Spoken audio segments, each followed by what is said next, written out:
Hello, chào anh em. Chào mừng anh em đến với gà FC Mobile và tất nhiên rồi, mình là Gà đây. Hôm nay thì chúng ta đã có thêm một sự kiện mới có tên là sự kiện Centurion. Và đây sẽ là một sự kiện dài kéo dài trong vòng 4 tuần, từ ngày mùng 4 tháng 4 đến ngày mùng 2 tháng 5. Và ngoài ra thì chúng ta có thêm một vài cập nhật liên quan đến cái phần sự kiện UCL, sự kiện MLS. Vậy thì tất cả những cái thông tin đấy là gì thì anh em hãy bắt đầu video này cùng Gà nhé. Và trước khi bắt đầu video này, anh em ủng hộ Gà bằng cách để cho Gà một like, một đăng ký kênh. Và anh em nào có nhu cầu nạp Starbucks hoặc là FC Point thì có thể liên hệ Gà để được hỗ trợ nạp nhé. Ok, và chúng ta cùng bắt đầu thôi. Hỡi những game thiện lành, anh em nào có nhu cầu nạp SC Point hoặc Starbucks liên hệ ngay Zalo 0886 236 690, đảm bảo uy tín, an toàn và giá siêu rẻ. Ok, và đầu tiên chúng ta cùng đến cái phần sự kiện Centurion. Thì về cách chơi của cái phần sự kiện này, hôm qua mình cũng đã có một video hướng dẫn cho em cách chơi rồi. Do đó thì tại video này mình sẽ nói sơ qua về những cái phần thưởng anh em có thể nhận được trong cái phần sự kiện này thôi. Đầu tiên thì sau khi vào giao diện chính của cái phần sự kiện Centurion, anh em sẽ phải chọn một trong hai cầu thủ là cầu thủ Zico hoặc là cầu thủ Van Nistelrooy. Anh em chỉ được lựa chọn một trong hai cầu thủ thôi. Thực sự thì con hàng Van Nistelrooy cũng là một con hàng khá là ok. Tuy nhiên có một điểm trừ của cầu thủ này, đấy chính là cái chân chỉ là 3 vạch. Ngoài ra cái skill cũng chỉ là 3 sao, nên là mình chưa ưng lắm. Nên là mình đã lựa chọn con hàng Zico. Và anh em có thể lựa chọn bất kỳ cầu thủ nào anh em mong muốn nhé. Và sau khi lựa chọn, chúng ta sẽ mở cái tab bên cạnh, chính là cái tab Padoria War. Tại cái tab này thì anh em sẽ phải chơi các phần nhiệm vụ để có thể là cày cuốc và nhận được cầu thủ anh em đã chọn. Thì trong cái phần này, sau khi vào, anh em sẽ phải chơi các phần skill game này, chơi các phần trận đấu để có thể kiếm được cái điểm là chết progress. Và cái điểm này thì một ngày chúng ta chỉ kiếm được tối đa là 100 điểm thôi. Do đó thì anh em không nhất thiết là phải chơi hết các phần skill game, mà anh chỉ cần chơi đủ 100 điểm là chúng ta sẽ dừng lại. Tại vì chơi nhiều sẽ rất là mất thời gian. Và sau khi đã kiếm đủ 100 điểm, anh em sẽ nhìn thấy cái phần này, chính là cái phần chết point. Anh em sẽ dùng là 100 cái điểm chết progress để có thể đổi ra cái điểm chết point. Ngẫu nhiên 3 điểm, chúng ta sẽ chia ngẫu nhiên ra. Chúng ta có cái điểm là điểm speed chết này, chúng ta có điểm thứ hai gọi là cái điểm là passing chết, và điểm thứ ba là cái điểm là shooting chết. Thực ra thì cái phần này gọi là ngẫu nhiên vậy thôi. Trong 3 ngày thì kiểu gì anh em cũng sẽ có thể nhận được mỗi điểm là 100. Chúng ta có thể là hôm nay 35, ngày mai sẽ nhận được 30, ngày kia nhận 35, thì kiểu gì trong 3 ngày chúng ta sẽ nhận đủ là 100 điểm cho mỗi cái chết anh em nhé. Và trong cái phần này, những cái chết kia sẽ dùng để làm gì? Chúng ta sẽ có cái phần thưởng tương ứng. Ví dụ như là anh em sẽ dùng là cái điểm speed chết để có thể là đổi được con hàng Zico đã vị trí là CM, có độ là 94. Anh em sẽ dùng cái phần purchase này. Hoặc là anh em sẽ dùng cái điểm liên quan đến passing chết để có thể là nhận được con hàng Zico phiên bản là CM. Và cuối cùng cái phần shooting thì anh em sẽ nhận được con hàng Zico phiên bản là ST. Thì thực sự trong 3 cái phiên bản này, mình vẫn cảm giác là ưng nhất cái phiên bản Zico bản CM. Tại vì thẻ này là một thẻ mà khá là hay. Và có một điểm anh em để ý là ví dụ như cái bản Speed này đã với CM thì Speed của nó cũng chỉ là 89 thôi. Trong khi đó thì cái bản Passing này Speed lên đến tận là 90. Ngoài ra những cái chỉ số liên quan đến chuyền và đá bóng nó cũng rất là ngon. Do đó thì thực sự nếu như mà anh em nào lựa chọn con hàng Zico giống mình thì mình khuyên anh em nên lựa chọn con hàng phiên bản CM nhé. Với cái tổng số điểm anh em nhận được như này, trong vòng mình tính sơ qua thì trong vòng tối thiểu là 8 ngày anh em mới có thể nhận được một trong 3 phiên bản này. Và theo thông tin mình được biết thì chúng ta chỉ nhận được một trong 3 con thôi, sẽ không nhận được cả 3 con em nhé. Và anh em có thể đổi những cái điểm liên quan đến cái điểm là từ điểm shooting sang cái điểm là passing, hoặc là từ cái điểm là speed sang cái điểm là passing, nên là anh em sẽ có thể nhận được nhanh nhất là trong vòng 8 ngày. Ok, và tiếp theo chúng ta sẽ chuyển qua phần là File Centurion, cũng là một cái phần nhiệm vụ trong cái phần sự kiện này. Thì về cơ bản cái phần này nó cũng đơn giản thôi. Anh em sẽ phải kiếm các điểm gọi là điểm là Scouting Point. Vậy thì làm sao chúng ta có thể kiếm được cái điểm Scouting Point này? Thì chúng ta sẽ có hai cách, thực ra là 3 cách để kiếm. Đầu tiên thì anh em sẽ có thể thực hiện cái gói là Scout Exchange. Anh em sẽ bấm vào đây này, chúng ta sẽ bấm là Exchange.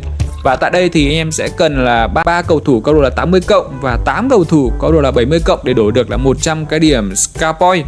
Và ngoài ra thì anh em sẽ phải chơi các phần nhiệm vụ để có thể kiếm được thêm cái điểm Scouting Point này. Đấy chính là chúng ta sẽ có 3 cái phần nhiệm vụ ở đây. Anh em có thể lựa chọn là đá head to head này, có thể lựa chọn đá là VSA, hoặc lựa chọn là đá với máy để có thể kiếm được cái điểm là Scout Progress. Và một ngày anh em cứ đá làm sao chúng ta có tổng cái Scout Progress này lên được 100 điểm thì em sẽ nhận được thêm là 100 cái điểm Scouting Point. Thì thực sự nếu như em không có thời gian, anh em có thể là cho máy tự đá đi. Chúng ta sẽ để 5 lần là đủ 100, hoặc là anh em có thời gian thì em sẽ đá một cái trận head to head là thắng được 60 chẳng hạn, đá thêm 2 cái trận đối máy nữa là đủ 100. Nói chung là cái phần này tùy chiến lược của anh em thôi, anh em thích làm sao có thể là hoàn thành được là được. Và ngoài ra thì cái điểm Scouting Point này chúng ta có thể kiếm được ở một chỗ nữa, thì chính là trong cái phần nhiệm vụ nhé, cái phần quest. Anh em sẽ vào trong cái phần góc trên này, chúng ta có cái phần nhiệm vụ của cái phần sự kiện Centurion, chính là cái phần đây. Thì cái phần nhiệm vụ này thì thực ra nó cũng không có quá nhiều điểm khó khăn đâu. Đây, anh em có thể thấy chúng ta sẽ kiếm được thêm các điểm Scouting Point. Thì nhiệm vụ này anh em cứ chơi các phần sự kiện là có thể hoàn thành được. Về cái phần nhiệm vụ này thì mình thấy là cái nhiệm vụ nó cũng đơn giản thôi, không có cái nhiều điểm đáng lưu ý ở cái phần nhiệm vụ này. Và ở tại phần này chúng ta sẽ kiếm được thêm một con hàng là Marshmallow anh em nhé. Vậy thì cái điểm Scouting Point này sẽ dùng để làm gì? Thì anh em có thể thấy là ở bên tay phải này chúng ta sẽ dùng cái điểm Scouting Point để quay xúc sắc. Ví dụ như là anh em sẽ dùng 50 cái điểm Scouting Point thì quay ra số 1 anh em sẽ bước được một bước. Và cái phần này giống y cái phần sự kiện Winter Wildcard, anh em cứ chơi để có thể quay thôi. Và sau khi quay nhá, anh em sẽ nhận được các phần thưởng bên này nữa. Tức là khi mà anh em hết một vòng, anh em đi từ điểm đầu này, chúng ta đi hết một vòng, anh em sẽ nhận được thêm điểm gem này. Ngoài ra khi hết 3 vòng là nhận được thêm cái điểm coin. Còn cái phần 3 vòng trên này ấy, anh em sẽ phải dùng là 500 FC point hoặc là 5.000 điểm gem để mở. Thì thôi, mình nghĩ là thôi, khỏi đi anh em ạ. Anh em cứ đi theo cái đường mà không yêu cầu gì hết. Và trong vòng 28 ngày thì kiểu gì anh em cũng sẽ nhận được thêm một con hàng 94 phiên bản là Unchainable ở đây em nhé. Ok, và tiếp theo chúng ta sẽ cùng đến cái phần sự kiện UCL. Cái phần sự kiện này sau một tuần ngày quốc, hôm nay cuối cùng chúng ta cũng đã có thể nhận được các phần thưởng trong cái phần UCL này. Và tại cái phần bên này thì mình không chắc là anh em đang ở cái mốc nào. Tuy nhiên thì mình nghĩ là đa số là anh em cũng đều đạt được cái mốc là cao nhất là trên 120 cái điểm Promotion Point. Và ok, anh em hãy cùng mình đi nhận phần thưởng trong cái phần này. Liệu xem có nhận được cái phần thưởng nào ok và ngon hay không em nhé.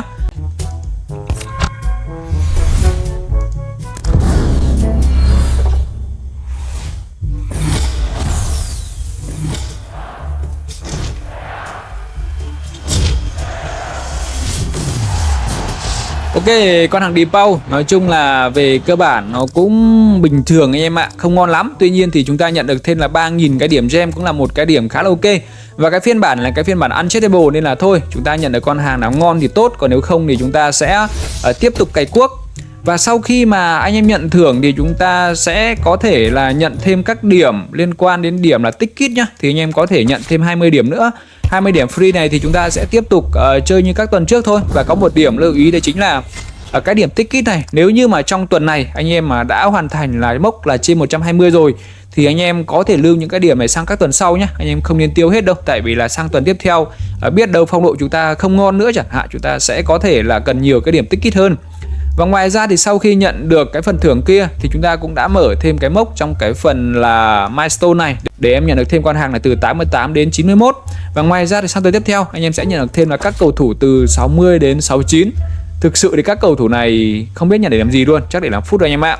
Ok, và anh em nhận được mốc nào trong cái phần thưởng này, anh em đã nhận hay chưa? Thì cùng chia sẻ dưới phần comment nhé. Và tiếp theo chúng ta sẽ cùng điểm qua một vài gói exchange trong cái phần sự kiện là Centurion ngày hôm nay.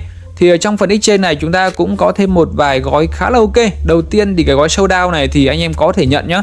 Cái gói này thì tuần này chúng ta sẽ có một cặp đấu cực kỳ cháy giữa MU và Liverpool. Do đó thì nếu như em lựa chọn con hàng Varane, nếu như MU thắng thì em sẽ được cộng thêm 2 euro. Còn nếu như mà MU thua thì tất nhiên là con hàng Bradley này sẽ được cộng thêm 2 euro. Do đó thì anh em có thể tất tay vào một trong hai cầu thủ, tại vì là mình thấy cái điều kiện để exchange nó cũng đơn giản thôi. Một cầu thủ 90 này, một cầu thủ 89 là 3 cầu thủ 87 và một vài cầu thủ có đồ là 85 cộng nữa, thì về cơ bản là cũng dễ thôi, anh em có thể lựa chọn.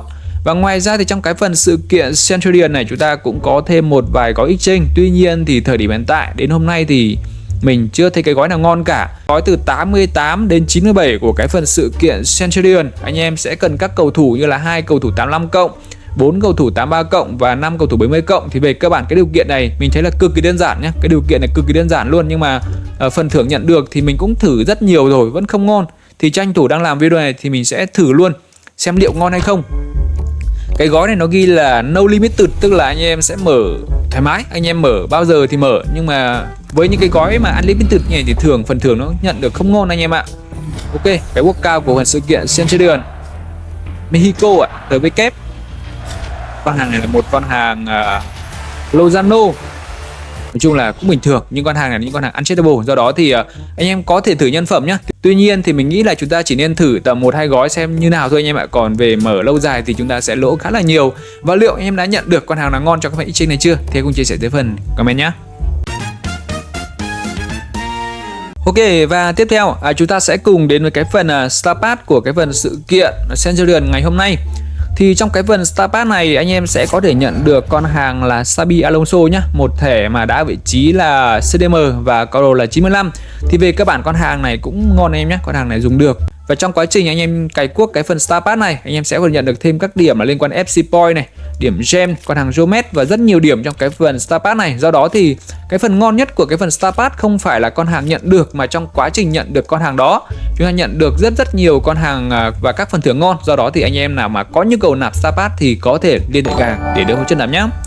Và ngoài ra thì hôm nay trong cái phần store này cũng có thêm một vài phần cũng khá là hấp dẫn. Đặc biệt có một gói mà mình nghĩ là nếu như anh em có điều kiện thì anh em có thể nạp.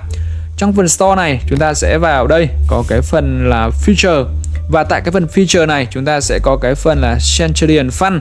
Tại đây thì anh em có thể là với cái giá tầm khoảng là 300.000 thì trước đây ấy, thông thường anh em chỉ nạp được tầm khoảng là 2.000 FC Point thôi. Nhưng mà với cái gói này anh em có thể nhận được tổng là lên tận là 5.000 FC Point, do đó thì là một cái gói cực kỳ kinh tế. Đầu tiên thì sau khi nạp xong anh em sẽ nhận được thêm là 1.000 cái điểm FC Point. Và ngoài ra thì với 4.000 cái điểm FC Point này anh em sẽ nhận lần lượt nhá. Đây anh em sẽ có thể thấy là chúng ta sẽ có cái phần quest ở trên góc trên này. Tại đây chúng ta có cái phần này. Thì tại đây ấy, sau khi anh em đã nạp ấy, chúng ta sẽ nhận được tổng là 4.000 FC Point. Ví dụ là hôm nay anh em đang nhập là ngày đầu tiên, ngày thứ hai, ngày thứ ba, vân vân và vân vân, đến ngày thứ 14 anh em sẽ có thể nhận được tổng là lên tới là 4.000 FC Point. Do đó cái gói đây là một cái gói mà khá là kinh tế. Mình nghĩ là nếu như anh em có điều kiện thì em có thể nạp cái gói này nhá. Và ngoài ra thì sang tháng tiếp theo là tháng 4 chúng ta cũng đã có thêm một cái gói trong cái phần là best seller này. Anh em sẽ nạp cái phần là welcome pack ultra của tháng 4. Và sau khi nạp xong thì anh em sẽ nhận được một trong các cầu thủ như là con hàng Gera, con hàng Fernand, con hàng Garincha hoặc là con hàng Asian. Và có một điểm nổi bật đấy chính là khi mà nạp xong sẽ có thể nhận được là mỗi ngày là 600 gem trong vòng 30 ngày. Do đó thì trong vòng 1 tháng anh em sẽ nhận được tổng tối đa là 18.000 cái điểm gem, cũng là một cái gói khá là ok. Và đây là hai cái gói mà mình nghĩ là anh em có thể cân nhắc nạp. Còn ngoài ra thì còn rất nhiều gói trong cái phần là 2x top up này thì chúng ta cũng sẽ có thể nhận đôi FC Point. Và tất nhiên rồi, tranh thủ thì anh em nào có nhu cầu nạp FC Point hoặc Star Pass thì có thể liên hệ gà để được hỗ trợ nạp nhé. Ok, và trên đây là một vài thông tin về FCY ngày hôm nay. Cụ thể chúng ta có thêm một cái phần sự kiện mới có tên là sự kiện Centurion. Và trong cái phần sự kiện này thì anh em sẽ nhận được đặc biệt là một các cầu thủ 94. Ngoài ra thì nhận được thêm một vài phần thưởng. Nếu như may mắn thì trong cái phần Centurion này cũng là một vài gói cũng khá là ok. Và ngoài ra thì chúng ta có thêm một vài cập nhật thông tin của cái phần sự kiện UCL và sự kiện MLS. Và video của gà thì xin phép được kết thúc ở đây. Tất nhiên là sau bên này mình sẽ thêm các video khác nữa về FC Mobile. Do đó thì anh em đừng quên để cho gà một like, một đăng ký nhé. Cảm ơn em. See you soon. Yeah.